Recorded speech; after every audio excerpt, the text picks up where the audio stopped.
Okay, welcome back to week 3, American Literature, a genre study of mystery fiction. So, we've spent the first couple of lessons here kind of preparing ourselves for the course. A lot of vocabulary, a lot of dry information. And we're at a point now where we can really dig deeper into these readings. So, we've talked about Edgar Allan Poe, the first author who really tackles something called detective fiction. And again, there really were no titled professionals called detectives at the time.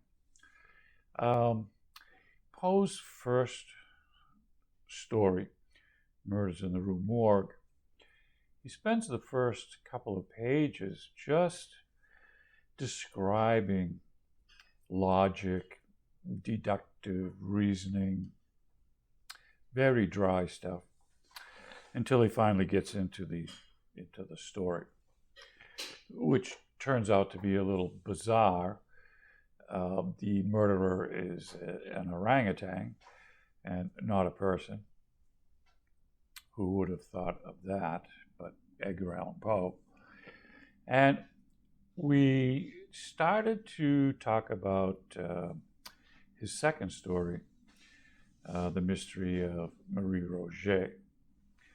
So that's a tough read.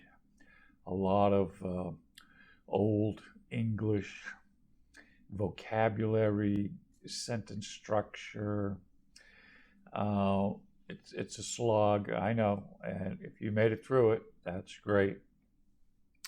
So, what Poe was really trying to do with the story was to solve a mystery of Mary Rogers that happened in New York.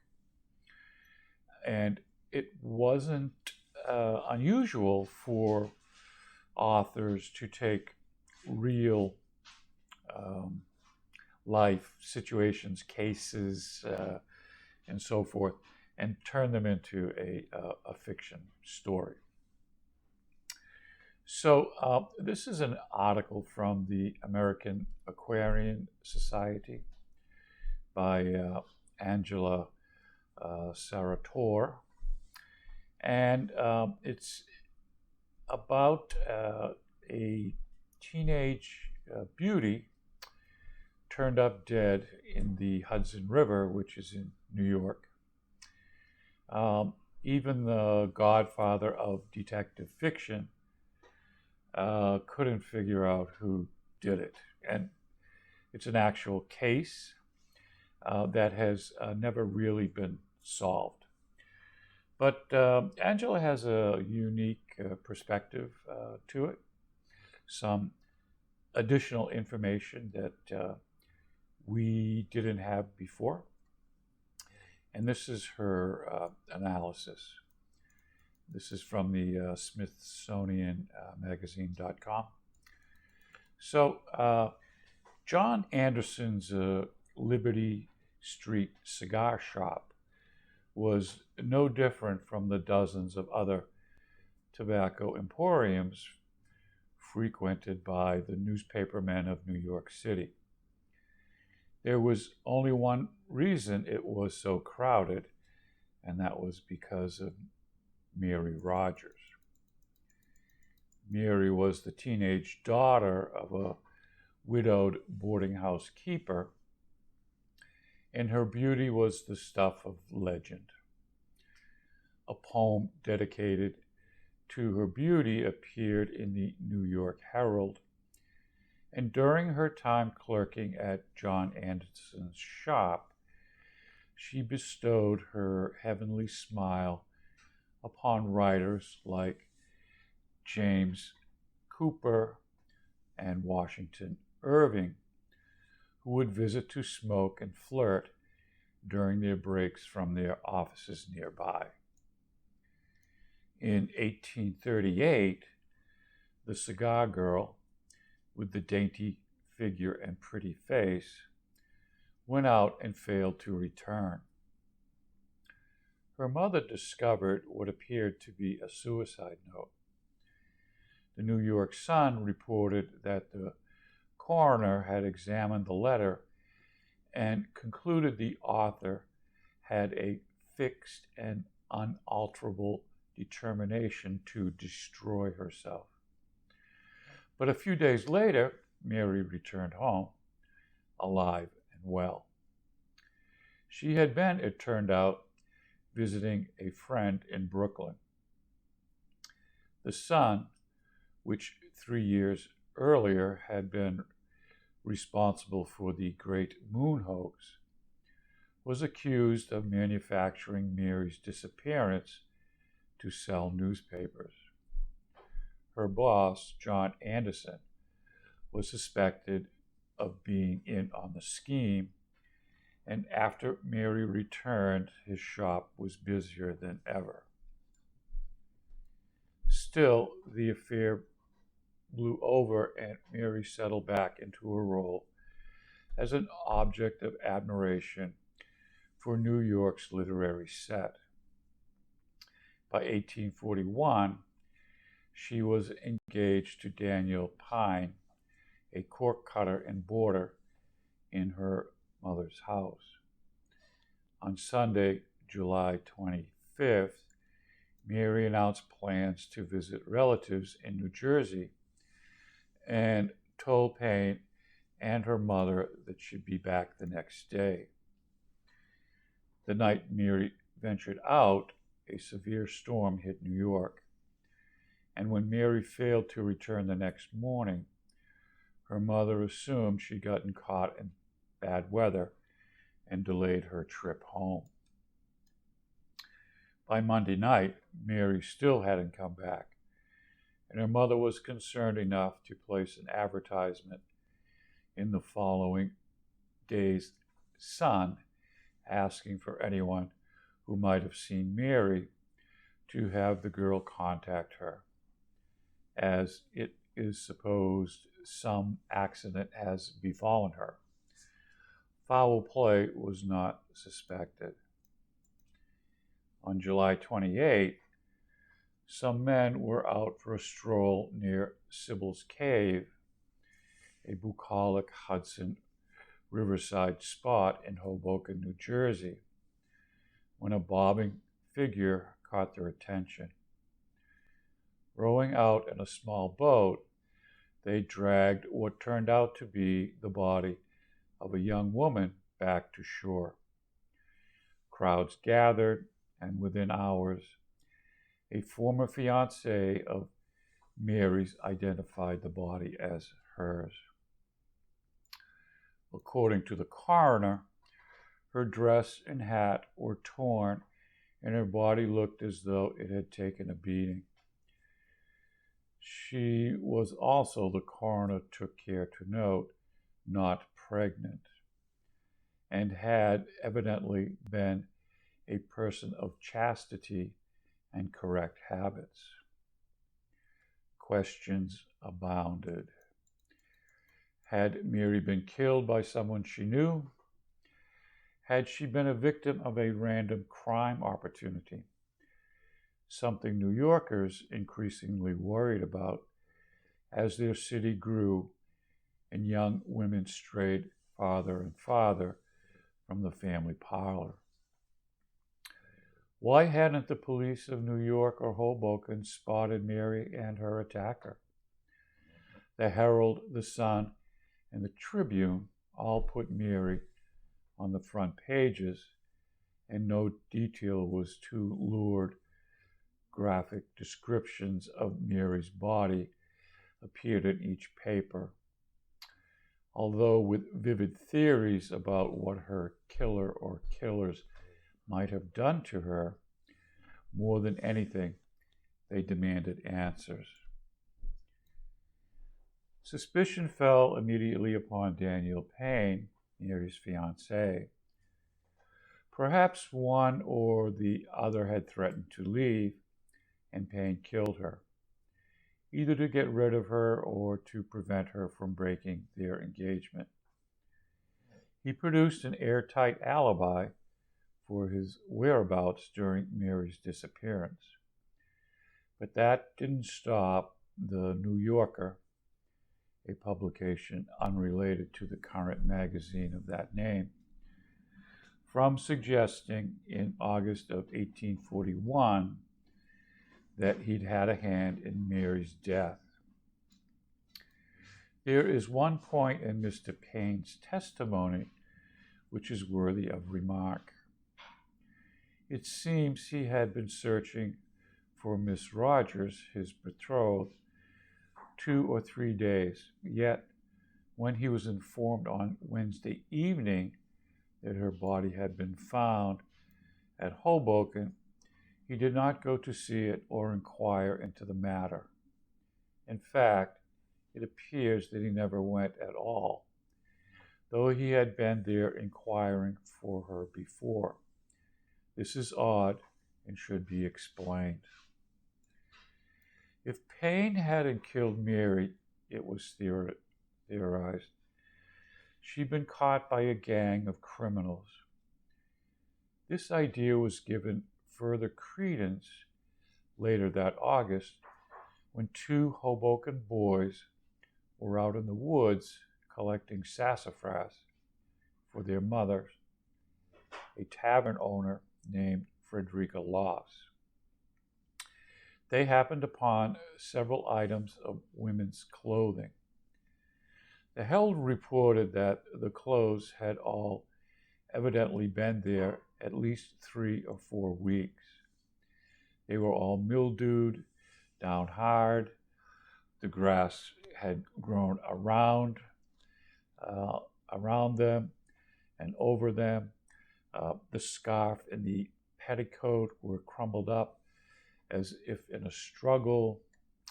The most suggestive item was a handkerchief embroidered with the initials M.R.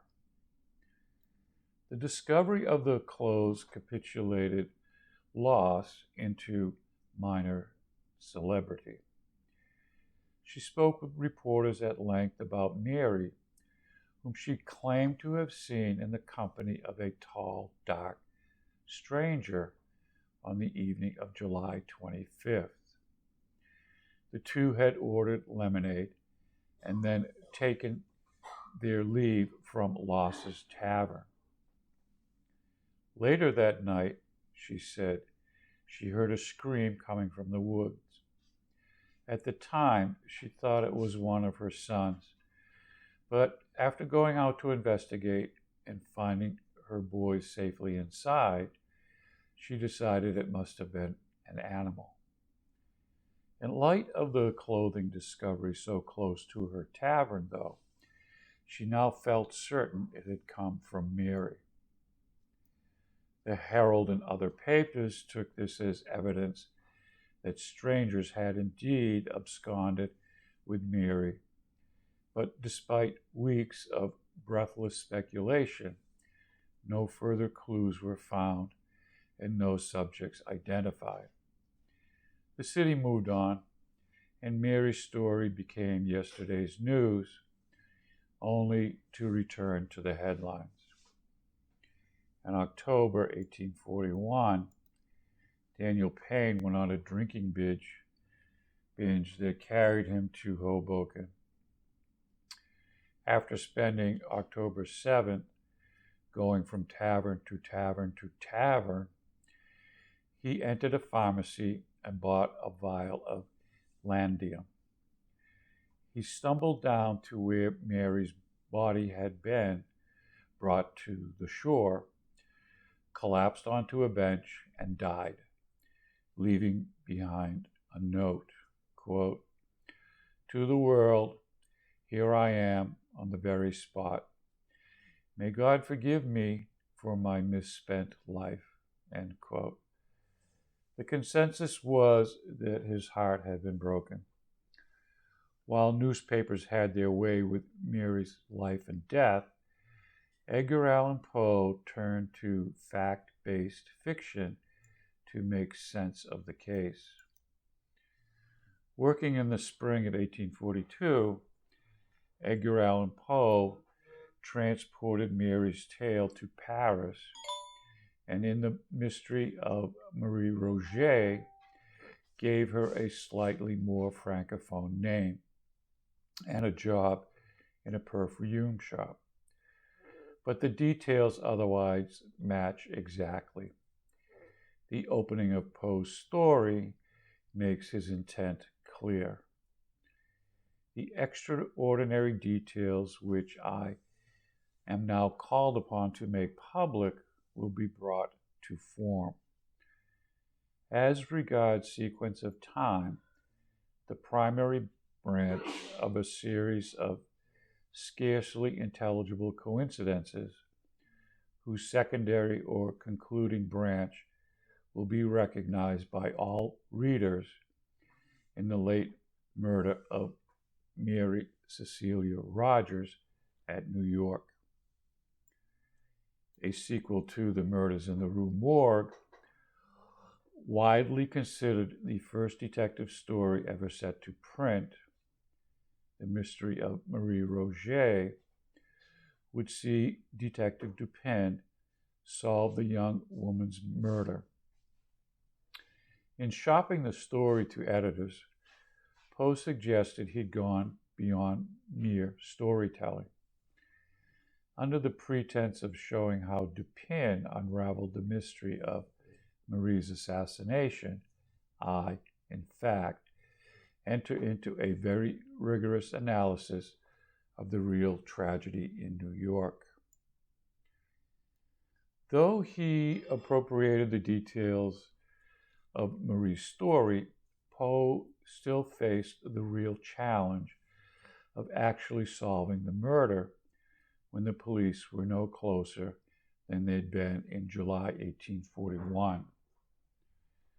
Like many other stories of the mid-19th century, The Mystery of Marie Roget was serialized, appearing in the November issue of Snowden's Lady's Companion. The third part, in which Dupin put together the details of the crime but left the identity of the criminal up in the air, was to appear at the end of the month, but a shocking piece of news delayed the final installment. In October 1842, Frederica Loss, the tavern owner, was accidentally shot by one of her sons and made a deathbed confession regarding Mary Rogers. The tall, dark man she'd seen the girl with in July 1841 had not been a stranger. She knew him. The Tribune reported on the Sunday of Miss Rogers' disappearance, she came to her house from this city in company with a young physician who undertook to produce for her a premature delivery. A premature delivery being a euphemism for abortion.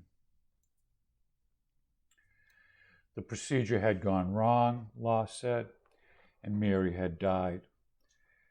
After disposing of her body in the river, one of Loss's sons had thrown her clothes in a neighbor's pond, and then, after having second thoughts, scattered them in the woods. While Loss's confession did not entirely match the evidence, there was still the matter of Mary's body, which bore signs of some kind of struggle. The Tribune seemed satisfied. Thus has this fearful mystery, which has struck fear and terror to so many hearts, been at least explained by circumstances in which no one can fail to perceive a providential agency.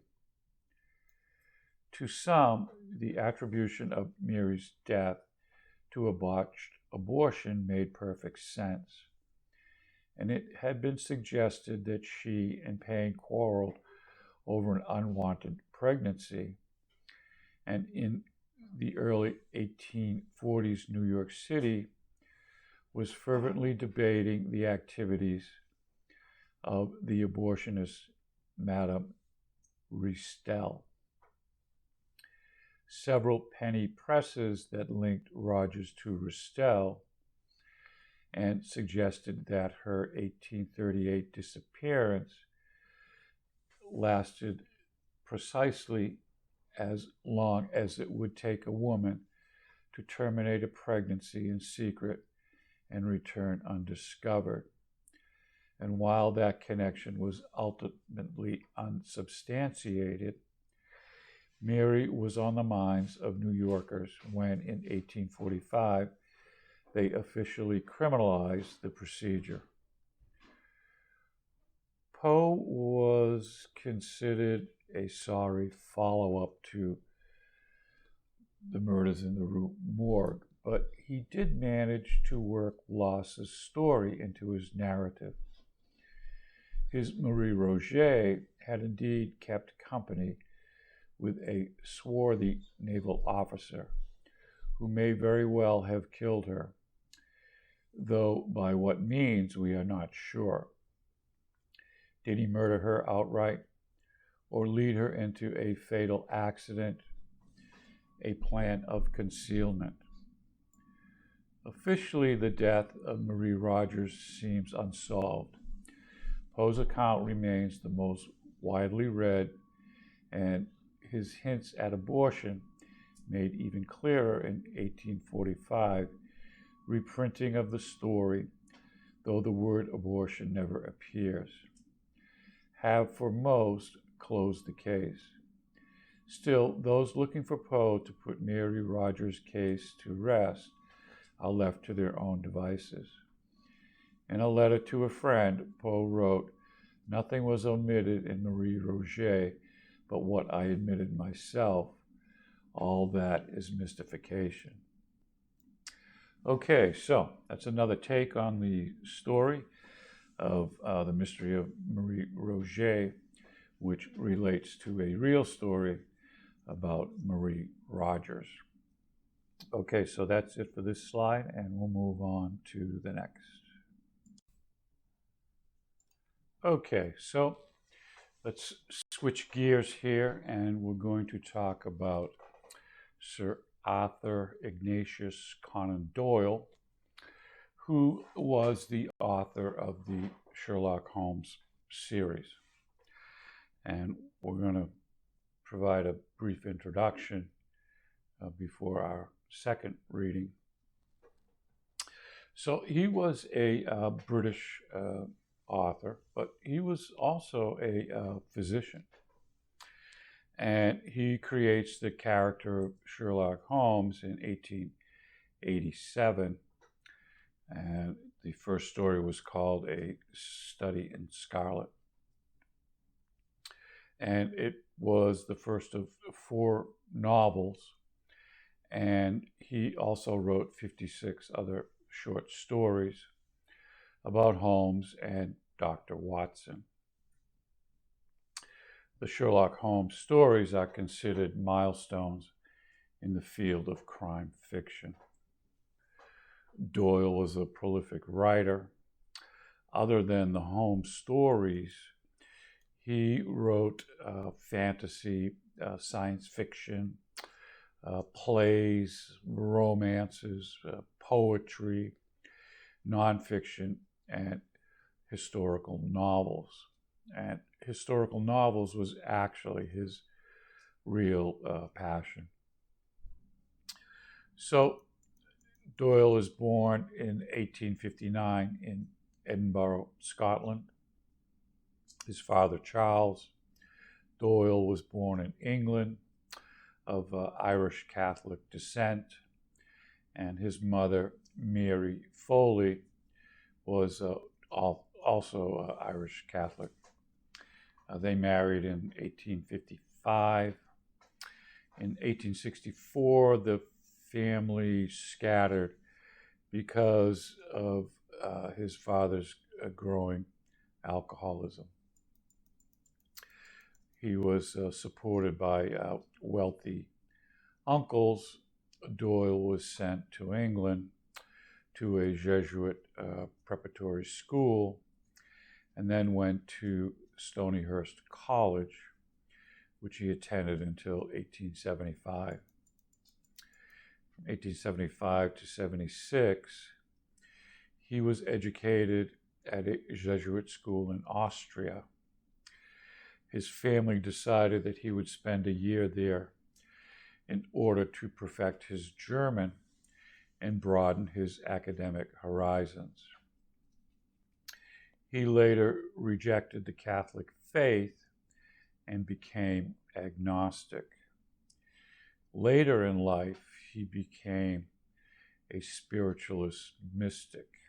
Now, this is something that was very popular back then. People of like mind would gather together, sit around a table, maybe do something like the Ouija board, put themselves into some kind of self-hypnotic trances, and claim that they could communicate with the recently departed. Spiritualism made its way to America not long after. So back to Doyle's early life. From 1876 to 1881, he studies medicine at the University of Edinburgh, and he begins writing short stories there. He became a doctor, and his first job was on a whaling ship that went to Greenland in 1880. And this was, while he was still studying for his final doctorate of medicine degree. So after graduating with a Bachelor of Medicine and Master of Surgery from the University of Edinburgh in 1881, he becomes the ship's surgeon on a voyage to the West African coast. He partners up with a former classmate in a medical practice in Plymouth in England. But their relationship proved difficult, and Doyle left and set up his own independent practice. When he arrives in Portsmouth in 1882, he has about $10,000 to his name, and he sets up a medical practice. The practice was not successful, and while waiting for patients, Doyle returned to writing fiction. So let's talk a little bit about the life and times of Sherlock Holmes. 1881, President Garfield is assassinated, shot on July 2nd, as he walks through the waiting room of the Baltimore and Potomac Railroad in Washington, D.C. His assassin had been rejected for a position in Garfield's administration. He dies a few days later. In 1881, the outlaw Billy the Kid was killed by lawman Pat Garrett in New Mexico's territory. And we had talked a little about that in our other class. 1883, the United States modern American Navy begins.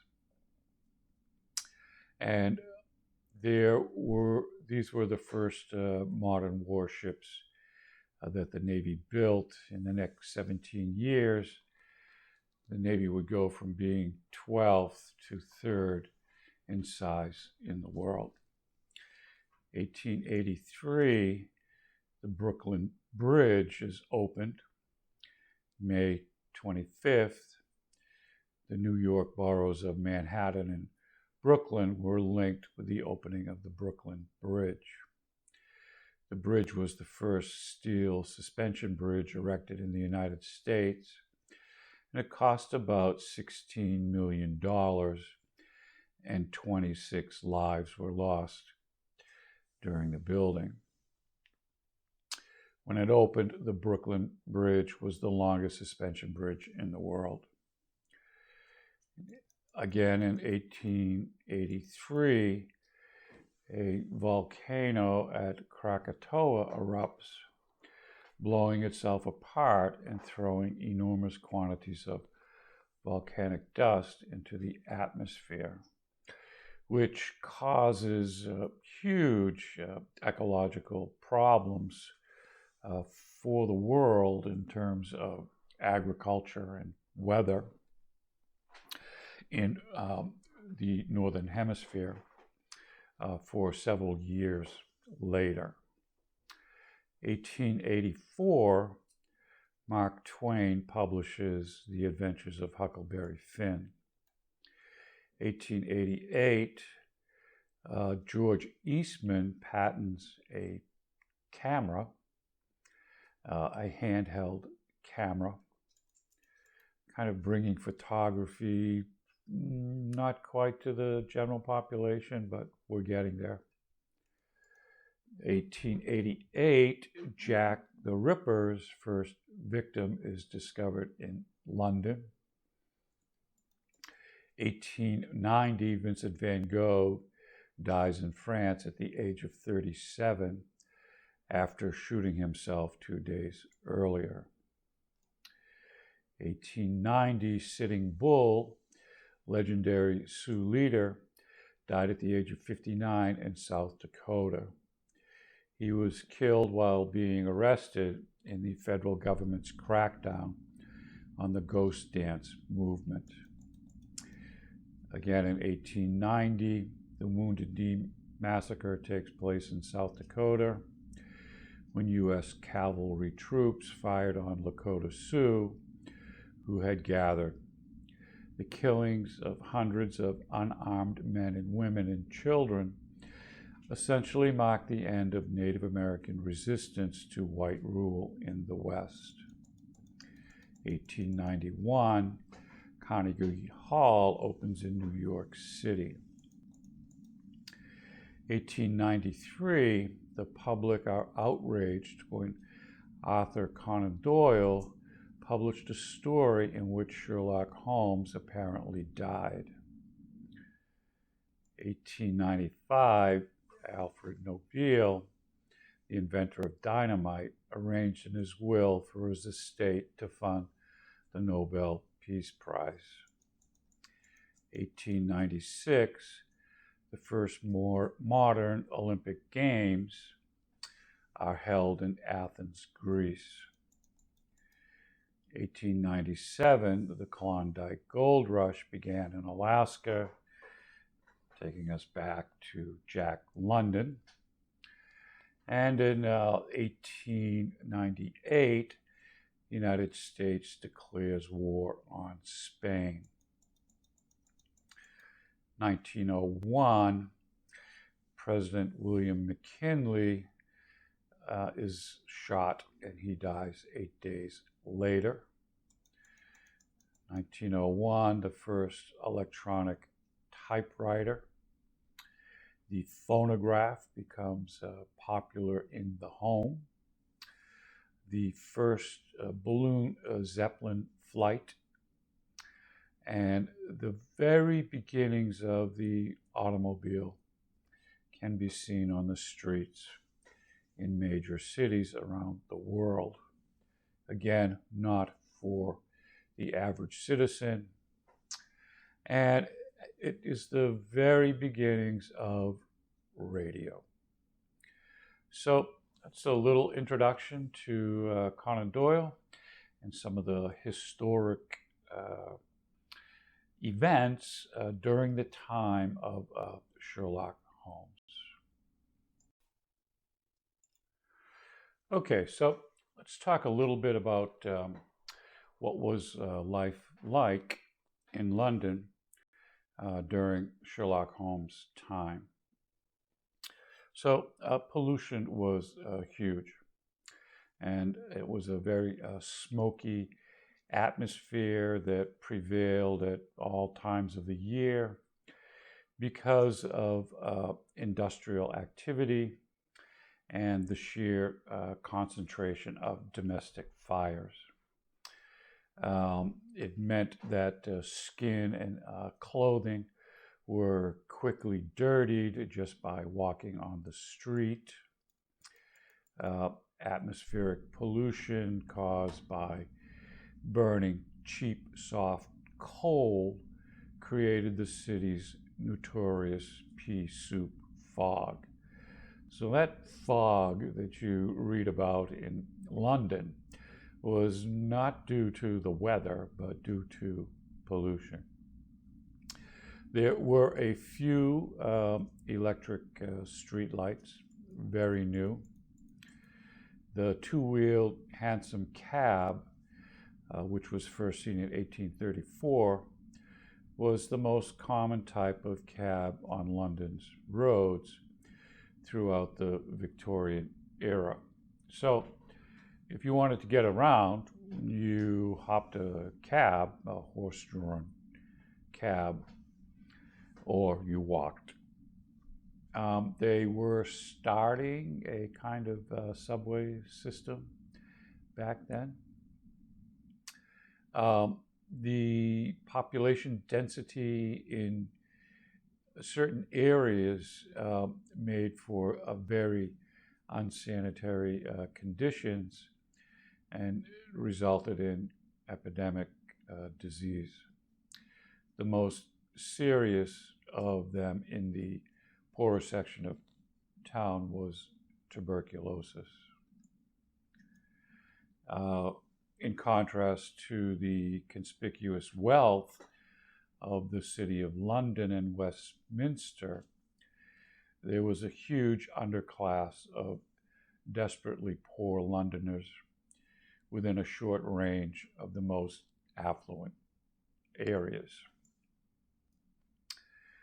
During the first half of the 19th century, the shipbuilding industry on the Thames River was highly innovative and produced some of the most technologically advanced vessels in the world.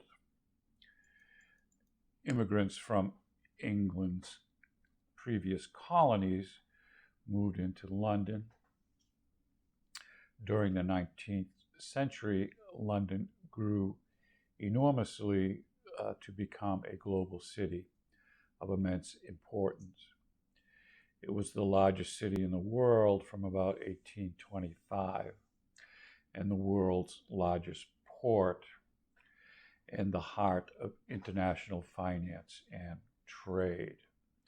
So that's a little brief description of what was going on in London at the time.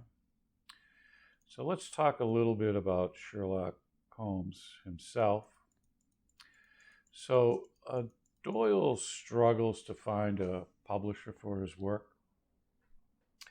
His first work featuring Sherlock Holmes and Dr. Watson, A Study in Scarlet, was written in about 3 weeks when he was 27 and finally accepted for publication. Holmes was partially modeled on Doyle's former university teacher, Joseph Bell. Doyle's attitude towards his most famous creation was ambivalent. In November 1891, he wrote a letter to his mother saying, "I think of slaying Holmes and winding him up for good and all. He takes my mind from better things." His mother writes back, "You won't, you can't, you mustn't." In an attempt to deflect publishers' demands for more Holmes story, Doyle raises the price to a level intended to discourage them, but found that the publishers were willing to pay even the large sums he asked to continue the stories. As a result, he became one of the best paid authors of his time. In December 1893, to dedicate more of his time to his historical novels, Doyle had Holmes and Professor Moriarty plunge to their deaths together down the Rickenback Falls in the story The Final Problem. The public outcry, however, led him to feature Holmes in 1901 in the novel The Hound of the Baskervilles, which actually becomes one of his most famous novels. So he wants to kill off Holmes. The people in London rebel. Hey, you can't do that. Bring him back, which he does a couple of years later. So again, these stories are written in like a magazine, weekly magazine, and they're not written completely. They're set out into chapters so that each week a new chapter is revealed. And as I said before, people back then in the factory or in the office during their break time would discuss the Sherlock Holmes stories and try to follow along with the detective and try to figure out who the bad guy was. Okay, so Doyle was an avid football player. He was a goalkeeper. He was a good cricket player, a bodybuilder, a boxer, a golfer, and a billiard player. And again, as we've said, authors do write about what they know best or what they like. And Sherlock Holmes, I think at every point except the golfer, is mentioned as part of the Sherlock Holmes trilogies and stories. Okay, so he serves as a volunteer doctor at a hospital during the Second Boer War in South Africa.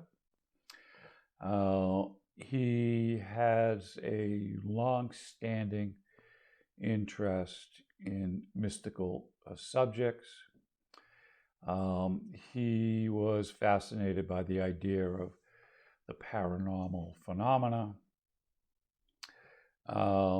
And that came and went throughout his life, sometimes believing it, sometimes being a critic of it, then going back to believing it. He was friends for a time with America's famous magician, Harry Houdini. And he also had an interest in architectural design. He passes away at the age of 71. Okay, so let's talk a little bit about the character of Sherlock Holmes and what makes Sherlock Holmes such a great detective fiction character. And he kind of provides something called the Holmesian art of deduction. And it's his most apparent strength in the Sherlock Holmes character in his ability to draw large conclusions from the smallest of observations and details. He has kind of a bohemian aspect to his lifestyle and personality. He has a deep understanding of human emotion and behavior. He has an inability to empathize. This is one pretty straight-laced character. He has the ability to block out useless information. In his real name in fiction was actually William Sherlock Scott Holmes, and he is the world's only consulting detective, a profession he created for himself. Originally, he was going to be called Sharonford. The name was altered to Sherlock, possibly because of a cricketer who bore the name.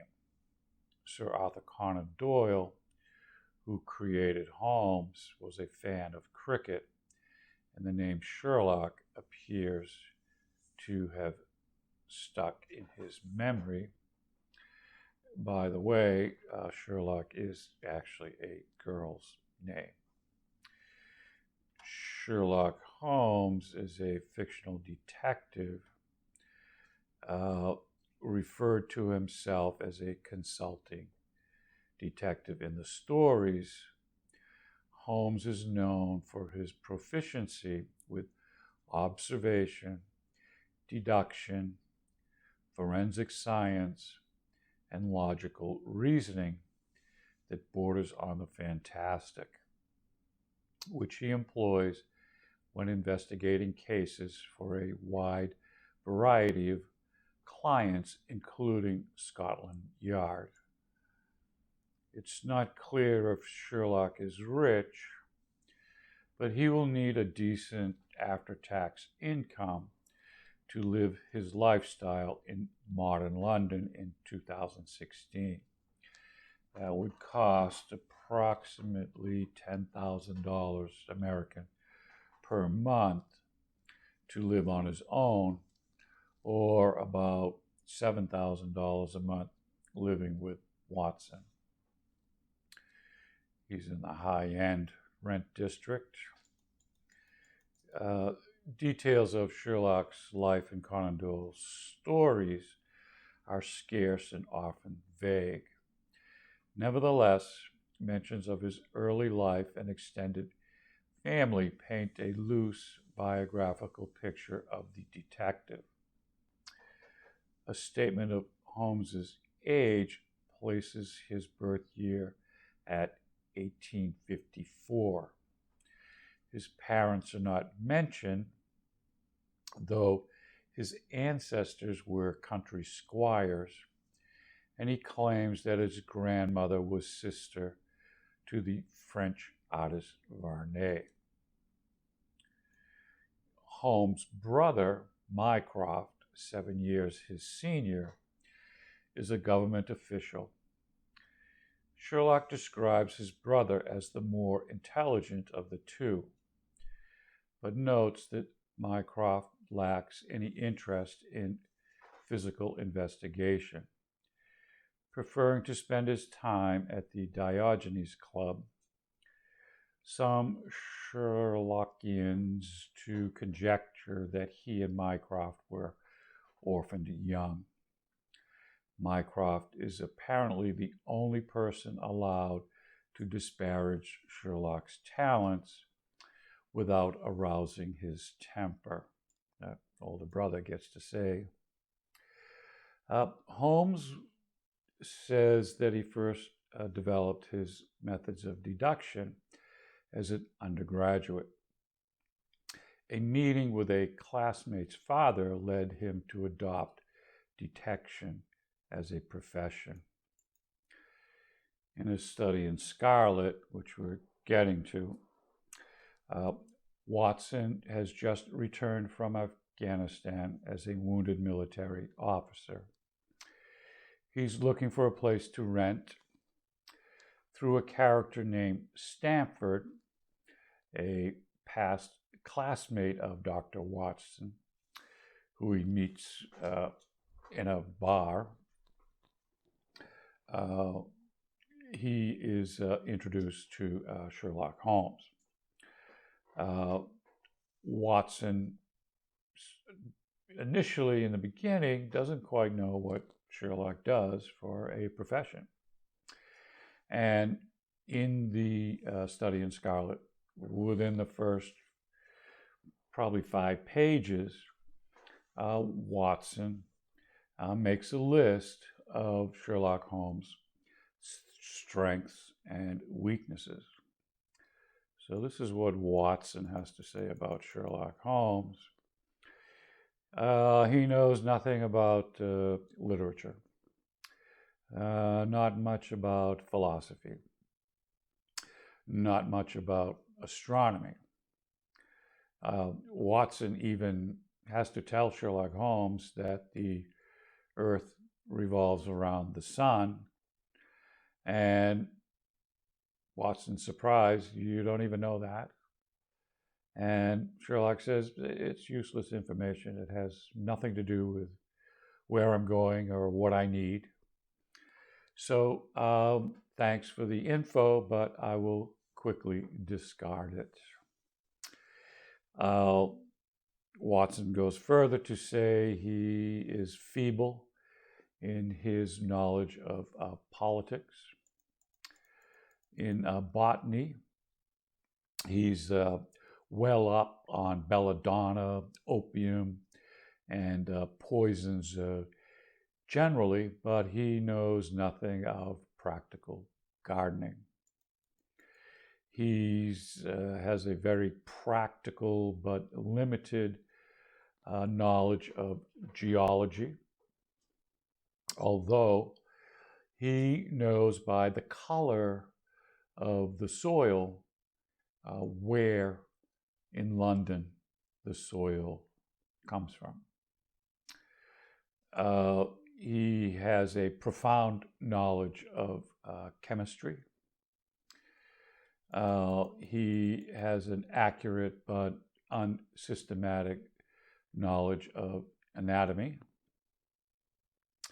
And he has an immense knowledge of sensational literature and appears to know every detail of every horror perpetrated in the last century. He plays the violin well. He's an expert single-stick player, boxer, and swordsman. And he has a good practical knowledge of British law. His IQ is estimated to be about 190. Einstein's IQ was estimated to be about 165. It is clear from references to the university in The Adventures of the Glorious Scot and The Adventure of the Musgrave Ritual, and to some degree The Adventure of the Three Students, that Holmes attended either Oxford or Cambridge University, although the question of which one remains a topic of eternal debate.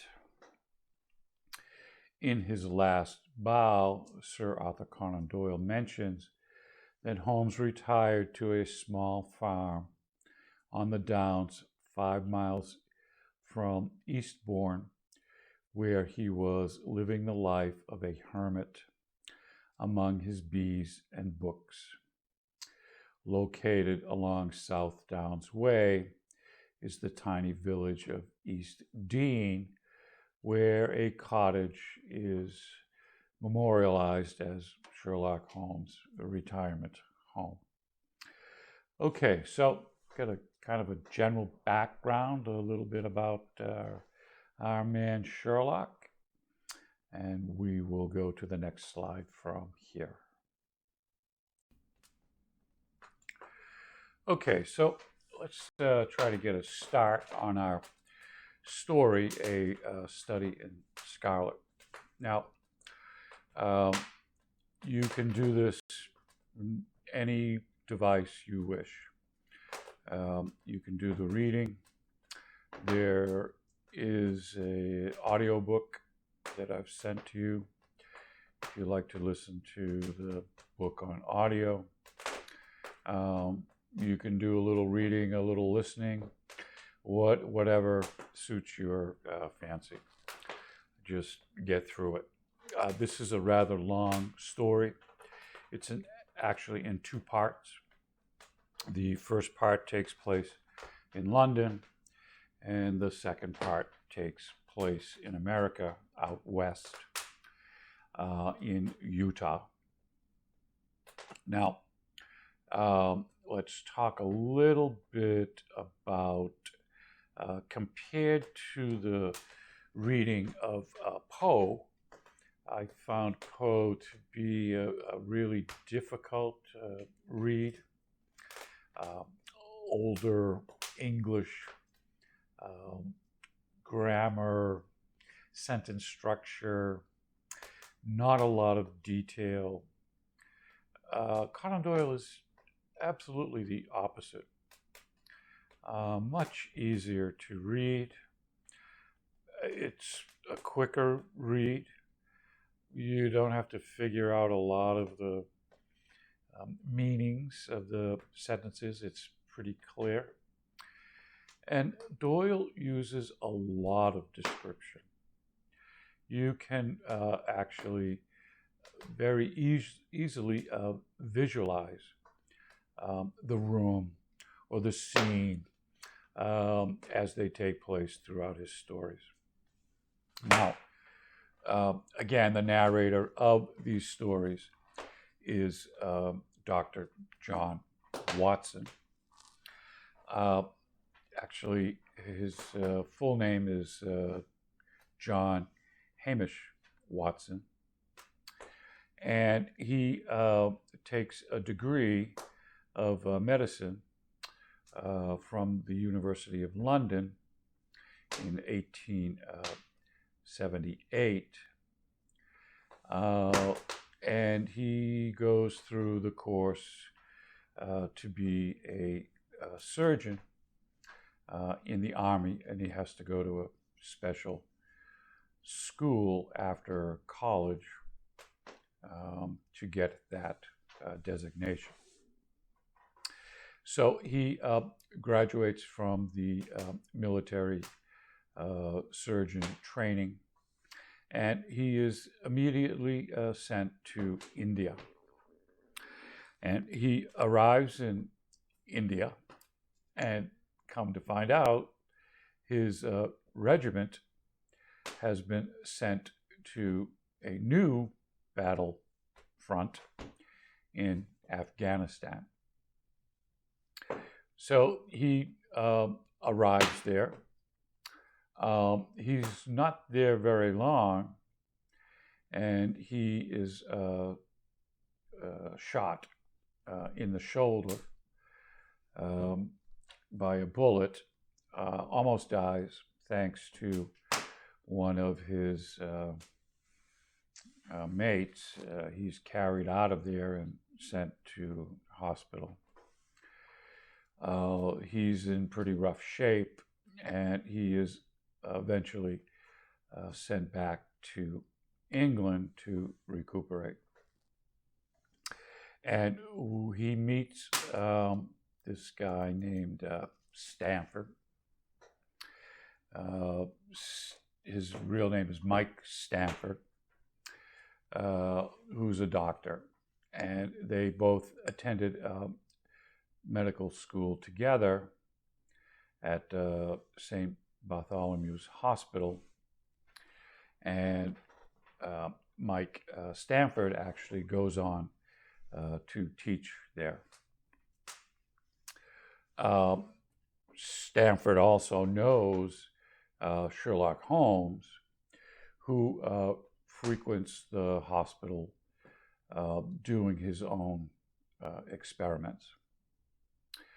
So Watson is talking to Stanford about how he's looking for an apartment to rent, but things are a little expensive, and he'd like to have a flat share, or two housemates getting together, but to rent a fairly decent place.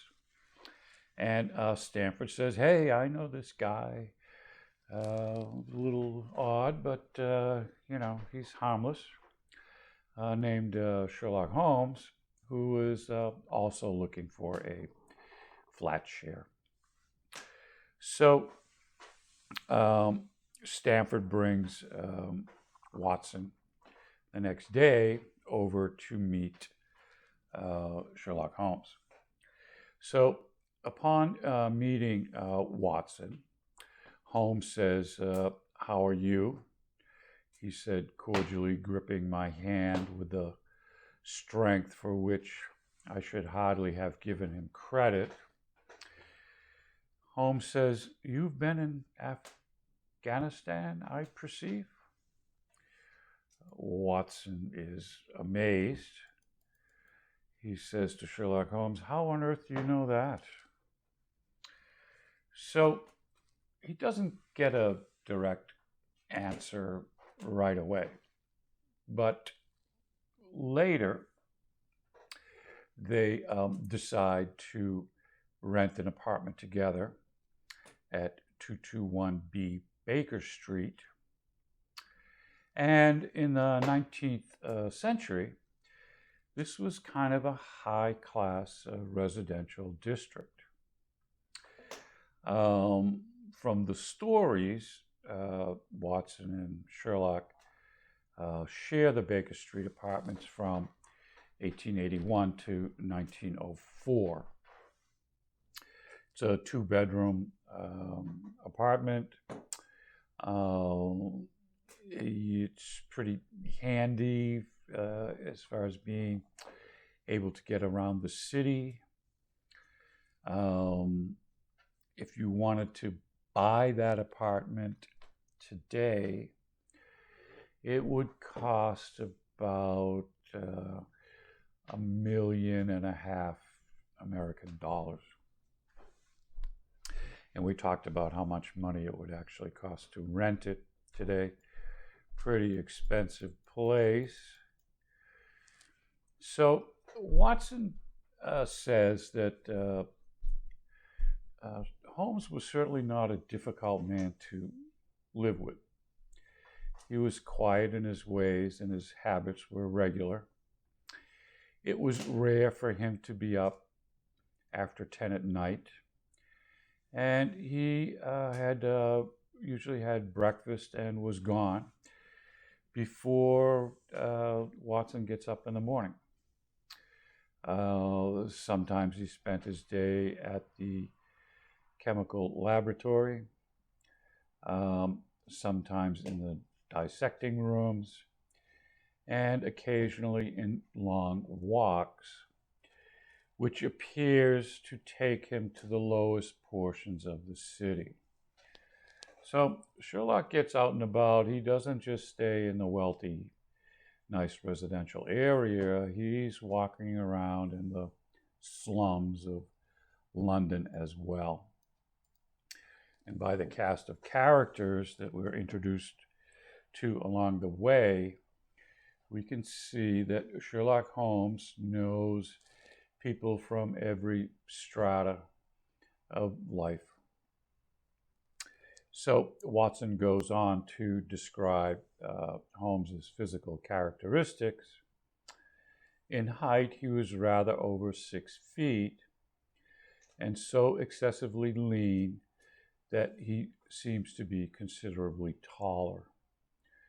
His eyes were sharp and piercing, save during those intervals in which I have alluded, and his thin, hawk-like nose gave his whole expression an air of alertness and decision. His chin, too, had the prominence and squareness which marked the man of determination.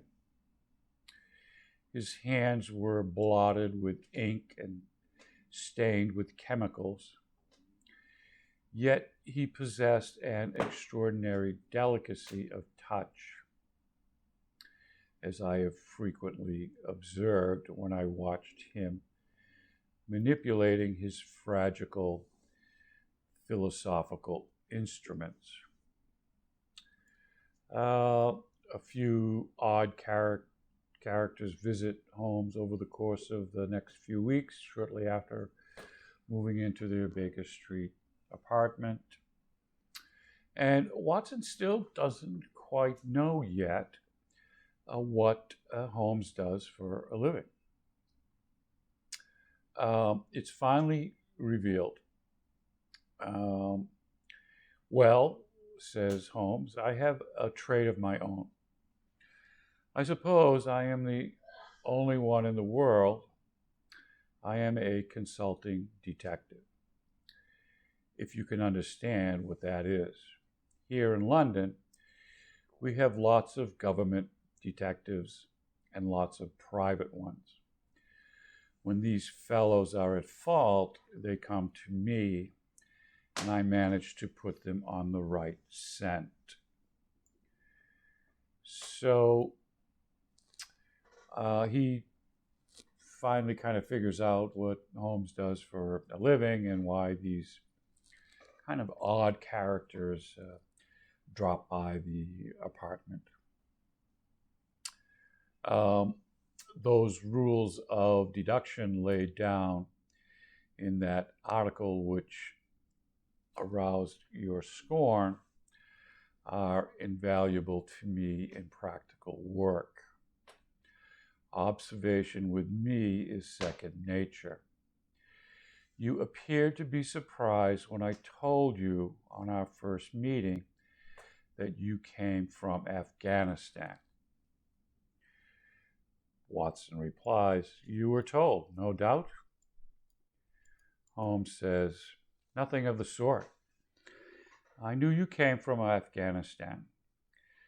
From long habit, the train of thoughts ran so swiftly through my mind that I arrived at the conclusion without being conscious of intermediate steps.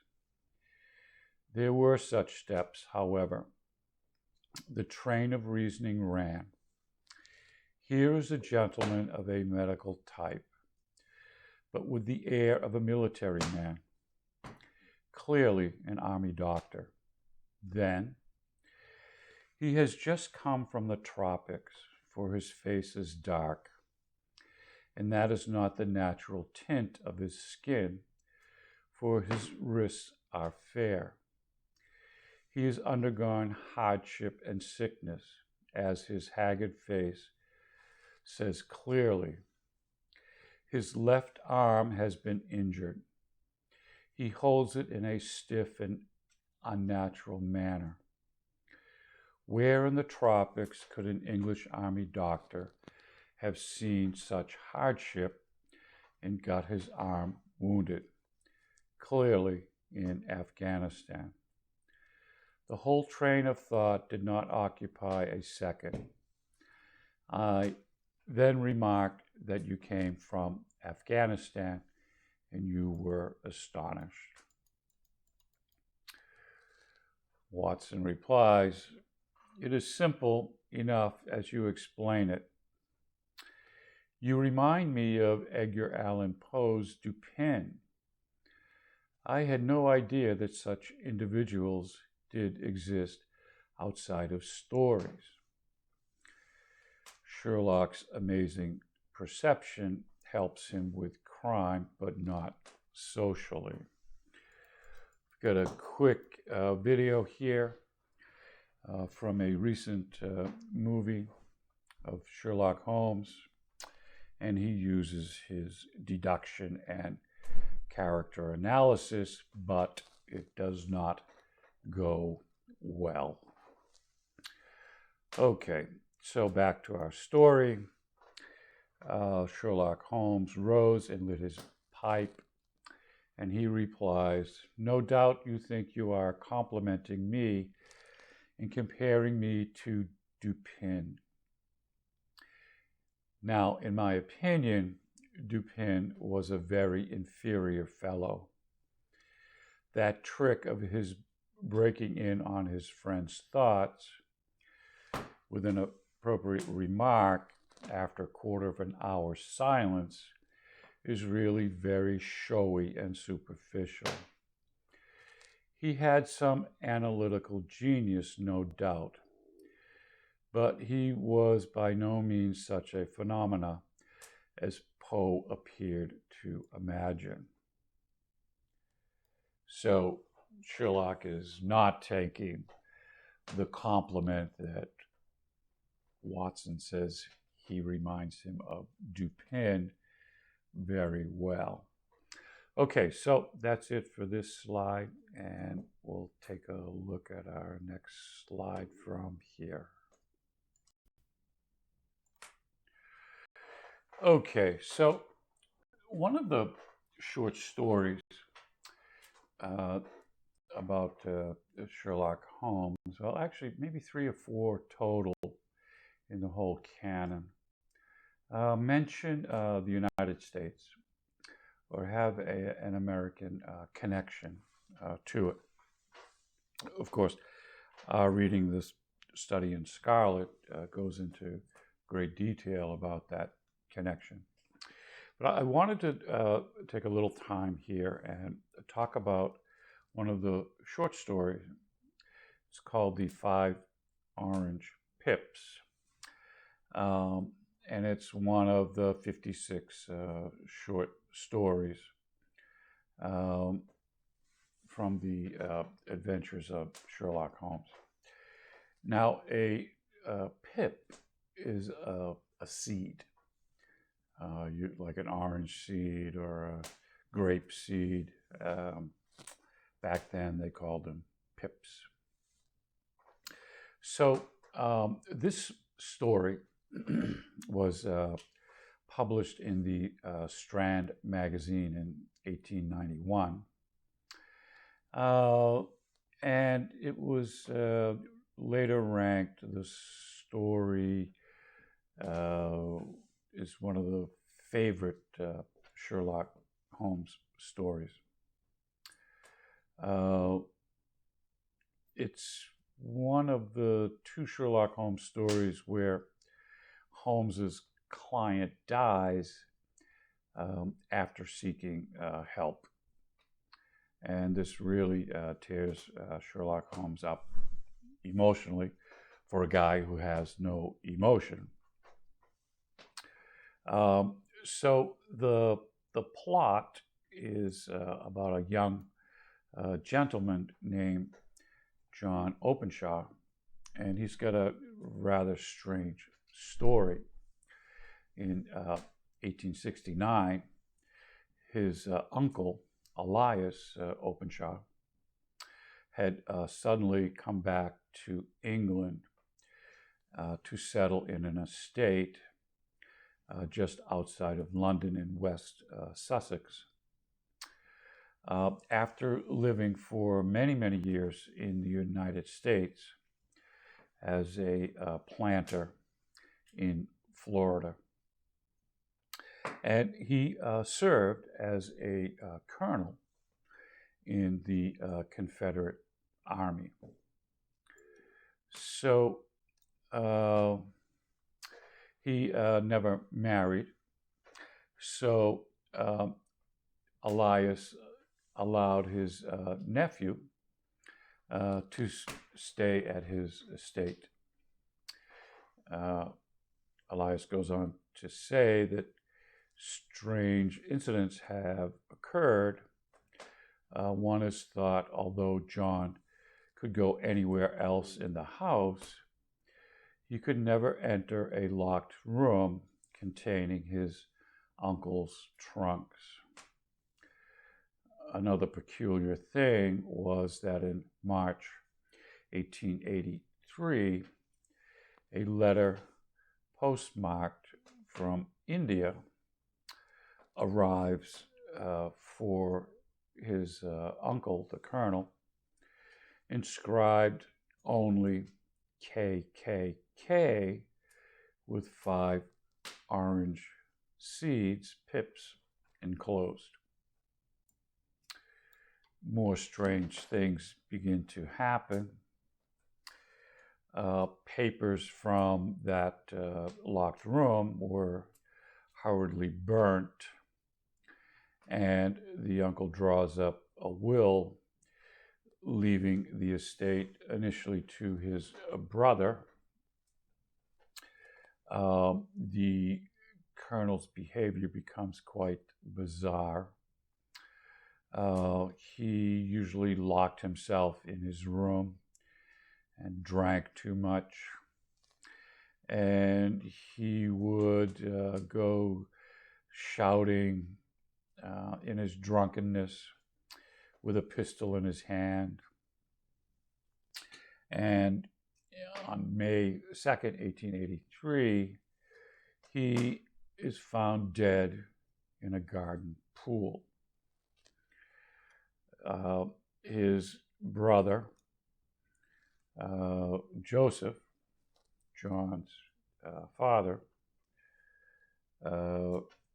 receives a letter postmarked from Dundee with the initials KKK and instructions to leave the papers on the sundial in the garden. Despite his son's urging, Joseph refused to call the police. 3 days later, Elias' father, Joseph, is found dead in a chalk pit. The only clue with which John Openshaw can furnish Holmes is a large page from his uncle's diary, marked March 1869, describing orange pips having been sent to 3 men, of whom 2 fled and the 3rd had been visited, which means killed. Holmes advises Openshaw to leave the diary page with a note on the garden sundial telling of the burning of the colonel's papers. After Openshaw leaves, Holmes deduces from the time that has passed between the letter mailings and the deaths of Elias and his brother that the writer is on a sailing ship. Holmes also recognizes the KKK as the Ku Klux Klan, an anti-Reconstructionist domestic terrorist group in the South, until it suddenly collapses in 1869, and theorizes that this collapse was the result of the colonels meticulously taking their papers away to England. So we have means, motive, and opportunity here. The next day, there is a newspaper account that the body of John Openshaw has been found in the River Thames, and the death is believed to be an accident.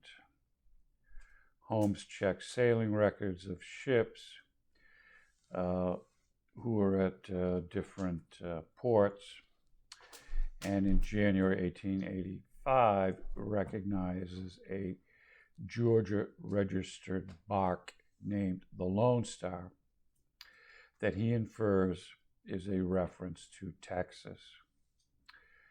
Holmes confirms that the Lone Star has docked in London a week before the death. Holmes sends 5 orange pips to the captain of the Lone Star and then sends a telegram to the Savannah police claiming that the captain and 2 mates are wanted for murder. However, the Lone Star never arrives in Savannah due to a severe gale. The only trace of the boat is a ship's stern post marked LS, sighted in the North Atlantic. At the time of the writing, the actual Ku Klux Klan was indeed broken and effectively defunct. And it would take decades before this 20th century revival, because it is still an organization today.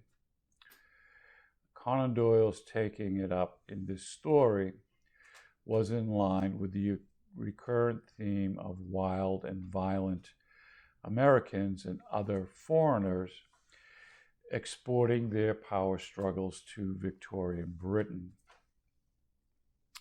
which already formed the basis to the study in Scarlet, the very first Holmes mystery. So this is really one of those American environment stories that Sherlock Holmes gets involved with.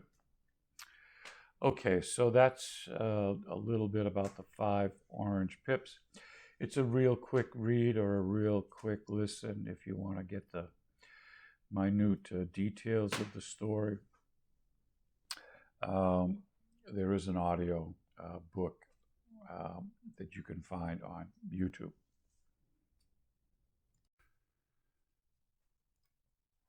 Okay, I wanted to talk a little bit about a real life investigator. And the title of the article is The Man Arthur Conan Doyle Called America's Sherlock Holmes. Newspapers called William J. Burns the greatest detective America has produced, and his sad fate illustrates what might have awaited the fictional Holmes if he'd been real. And this is an article by Benjamin Welton from theatlantic.com. So this is a real life character. Despite the fact that Holmes and Dr. Watson are fictional characters, though, their cultural influence can even be discerned in the history of the world outside of the printed page. Ever since the end of the Victorian age, real detectives and police officials have been held to the standards of fiction and have seen their exploits recast as updated versions of one of Doyle's many Gaslight-era tales. One American law enforcement figure, in particular, bore the burden of living up to Holmes' legacy: William J. Burns, an Irish-American sleuth who bore more than a passing resemblance to Doyle himself. And they both meet each other eventually in time. So Burns is born in 1861 and educated in Columbus, Ohio, son of Irish refugees who fled to America during Ireland's potato famine.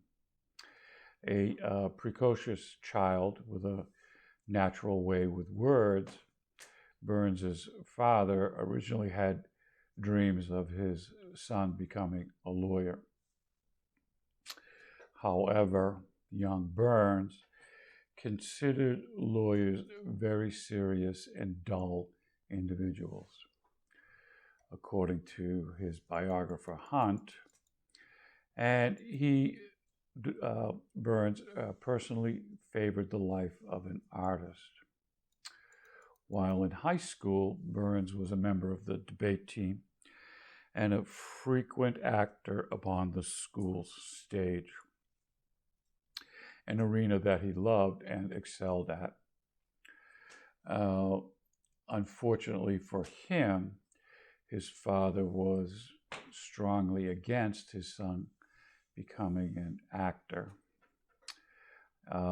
For the elder Burns, William was to become a lawyer or nothing else. Eventually, after several confrontations between father and son, the younger Burns graduated high school and promptly enrolled in a local business college. While still a teenager, Burns befriends Charles Altright, who is an old con man and world-renowned forger. Altright dazzles Burns with his tales of adventure and his many run-ins with the United States Secret Service, the law enforcement agency responsible for prosecuting counterfeiters and major cases of fraud. Altright's stories, combined with Burns' love of detective tales, pushes the young Burns towards considering a life in law enforcement. First, Burns hits the streets as an unofficial member of the Columbus Police Department, a position he enjoyed thanks to his father's position as a part-time police commissioner. Then he began working as a private detective under the tutelage of Thomas Furlong, a local detective who ran a small agency that worked hard at taking clients away from the Pinkertons. The Pinkertons were a huge private detective agency.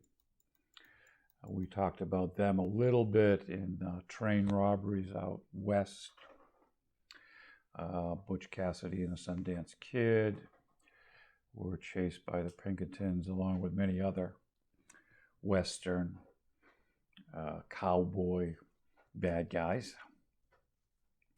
So in 1889, after working on a series of cases for the Furlong Detective Agency that took him all over the country, Burns puts in an application to the Secret Service and was accepted. Not long after joining the Secret Service, Burns becomes a star detective, known equally for his ability to hunt down a clue, but also for chasing the limelight. So Burns likes to solve the case, but he liked being written up in the newspaper as a hero as well. So, and while Burns was certainly guilty of courting the public's admiration, this did not mean that he was a braggart or a pretentious young man posing as a brilliant sleuth. So in one of his cases, after establishing the William J. Burns International Detective Agency, Burns and his men fought on the front lines of one of America's first wars on terror. In 1911, Burns and his agents helped to apprehend the McNamara brothers, the two radical Union leaders who orchestrated the bombing of the Los Angeles Times building. During that chase, Burns posed as a hunter in order to enter the anarchist colony near Tacoma, Washington. The roster of Burns' achievement and cases are both numerous and impressive. While on special assignment from President Roosevelt, Burns helped to expose an endemic corruption of San Francisco's mayor, Eugene Schmidt, and Abe Ruhl, the political boss behind the then ruling Union Labor Party. This investigation took several years, and it forced Burns to go undercover in both the forests of Oregon and the docks of San Francisco. When it was completed, according to Howard Bloom's American Lightning, Terror, Mystery, and the Birth of Hollywood, and the Crime of the Century, San Francisco was rid of its corrupt government, and Burns was hailed by the New York Times as America's greatest detective, and perhaps the only really great detective whom America has produced. So it's a little bit about America's real life Sherlock Holmes.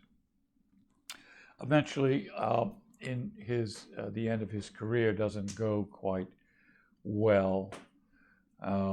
He gets caught up in some scandal, and he's forced to retire early. However, Burns and Doyle did meet later in life. So that's just a quick story of America's so-called greatest detective. Probably not. He might have been America's greatest write stories about me detective, but time will tell. Okay, let's move on to our next slide from here. Okay, so let's switch gears here a little bit and talk about our music for the week, written by Bob Marley, and it's entitled I Shot the Sheriff. So the elements of that song is people being or judging you, and you can't stand it anymore, and you explode, says Bob Marley. But it's really kind of a mystery in itself, because we're really not clear the meaning of the story, I Shot the Sheriff. Is it something that happened in real life or situational? Okay, so whatever his original intent, Bob Marley and the Wailers' song about killing a sheriff in self-defense and being falsely accused of a killing of a deputy becomes an anthem against corruption and injustice. However, the twist of the story comes in 2012. Bob Marley has already passed away for many years by now. Marley's former girlfriend says that she helped write the song, and it's a reference for Bob Marley's dislike of her taking birth control pills, as he wanted her to have his baby. The sheriff in the song is actually the doctor who prescribed her birth control pills.